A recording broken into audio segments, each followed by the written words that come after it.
Hare Krishna. Nous étudions le chapitre 12 du 7e chant du Srimad Bhagavatam. Le titre de ce chapitre, La société parfaite des 4 divisions spirituelles, donc les 4 ashrams. Ce chapitre décrit en particulier le brahmachari, la première des 4 divisions spirituelles que l'on appelle ashrama. Le chapitre décrit également le stage de vanaprastha, le 3e des 4 divisions spirituelles, à savoir l'ordre de retraite lorsque l'on se retire de la vie de famille. Srila Narada Muni a déjà discuté des ordres sociaux dans le chapitre précédent, le 11e chapitre, et dans ce chapitre 12 va décrire les 4 divisions spirituelles connues comme suit. Premièrement, l'ashram brahmachari, la vie célibataire d'un étudiant entre l'âge de 5 ans jusqu'à environ 20 ans. Le 2e ashram qu'on appelle grihastha, ou la vie de famille, entre l'âge de 20-25 ans jusqu'à environ 50 ans. Le 3e ashram qu'on appelle vanaprastha, la retraite de la vie de famille entre l'âge de environ 50 ans jusqu'à 75 ans. Et par après, le 4e des ashrams, le sannyas, le renoncement complet de la société. Un brahmachari doit demeurer sous la protection de son maître spirituel en lui donnant tout respect, agissant comme son humble serviteur, toujours prêt à suivre les bonnes instructions du maître spirituel. Et également, un brahmachari s'engage dans l'étude des écrits védiques, en particulier du Srimad Bhagavatam, sous la tutelle de son maître spirituel. Dans ce 12e chapitre, la société parfaite, les 4 divisions spirituelles, on parle de l'habit d'un brahmachari qui, pour nous, aujourd'hui, ne semble pas très pratique, mais souligne simplement l'importance de garder les choses très simples. Par exemple, on décrit qu'un brahmachari portera la peau de cerf et ne coupera pas ses cheveux, aura toujours un pot d'eau avec lui, ainsi que son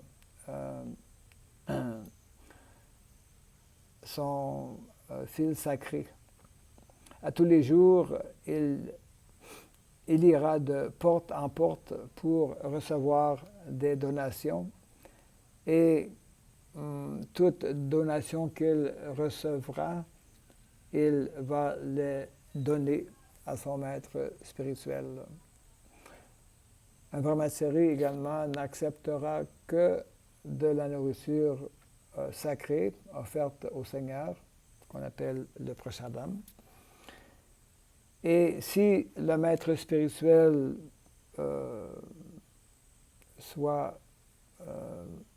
oublie de l'appeler pour manger, donc il jeûnera sans avoir la permission de son maître spirituel. Ce qui veut dire que toutes ces activités d'un brahmana, c'est-à-dire d'un brahmachari, seront selon les directives données par le maître spirituel. Voici également quelques caractéristiques qui sont données par Srila Narada Muni d'un brahmachari. Le brahmachari doit pratiquer à être satisfait de manger ce qui est absolument nécessaire. Deuxièmement, il sera expert dans tous les travaux qui lui seront donnés. Troisièmement, il sera maître de ses sens. Quatrièmement, il évitera l'association avec les femmes. Cinquième qualité, il évitera strictement de vivre avec une femme. Et puis, il évitera de rencontrer les grihasthas, ceux qui sont dans la vie de famille, ainsi qu'il évitera de s'associer plutôt avec les gens qui sont attachés à la femme, et il ne parlera pas avec les femmes dans des endroits de solitude. Après avoir terminé ses études, le brahmachari offrira comme gratitude un dakshina à son maître spirituel. Un dakshina, c'est comme une donation, soit en argent ou quelques activités. Par après, le brahmachari, après avoir terminé ses études, pourra retourner chez lui pour accepter l'ashrama de grihastha, ou, s'il le désire, il pourra également continuer dans sa vie de brahmachari. Et puis, Narada Muni explique dans ce 12e chapitre que les responsabilités pour chaque ashram sont décrites dans les écritures védiques. Par exemple, tous les 4 ashrams sont pour favoriser l'avancement spirituel de chaque individu.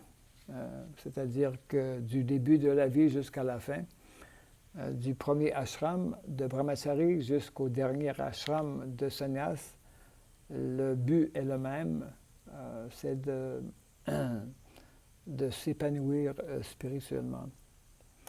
Donc, aucun ashram, y compris l'ashram de grihastha ou de vie de famille, encourage la gratification des sens. Le grihastha ne doit pas avoir de sexe illicite.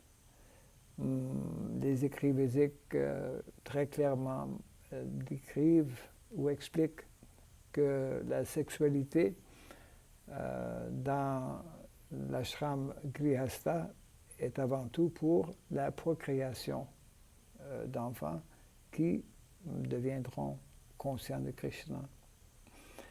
Donc, après avoir vécu dans l'ashram de grihastha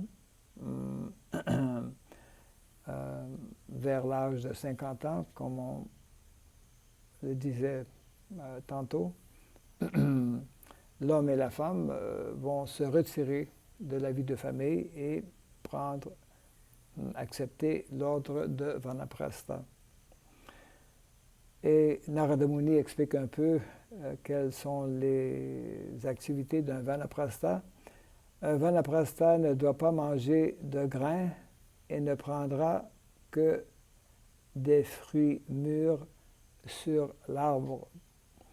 Il doit vivre dans une demeure très simple et tolérer le froid ainsi que la chaleur. Il ne coupera pas ses ongles et ses cheveux. Il demeurera dans la forêt et prendra un vœu de vivre dans la forêt, soit pour 12 ans, pour 8 ans, pour 4 ans, au moins pour 1 an. au moment de la vieillesse, lorsqu'il ne peut pas suivre les activités de Vanaprastha, graduellement, il mettra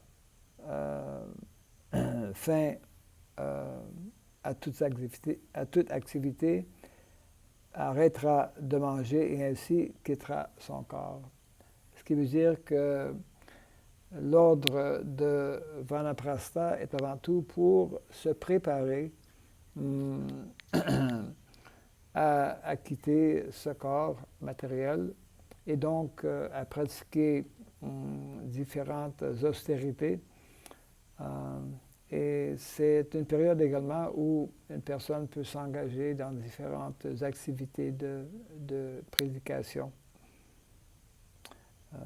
Et donc voilà, ceci termine le 12e chapitre du 7e chant, la société parfaite, l'ordre, c'est-à-dire les divisions spirituelles dans la société. Hare Krishna.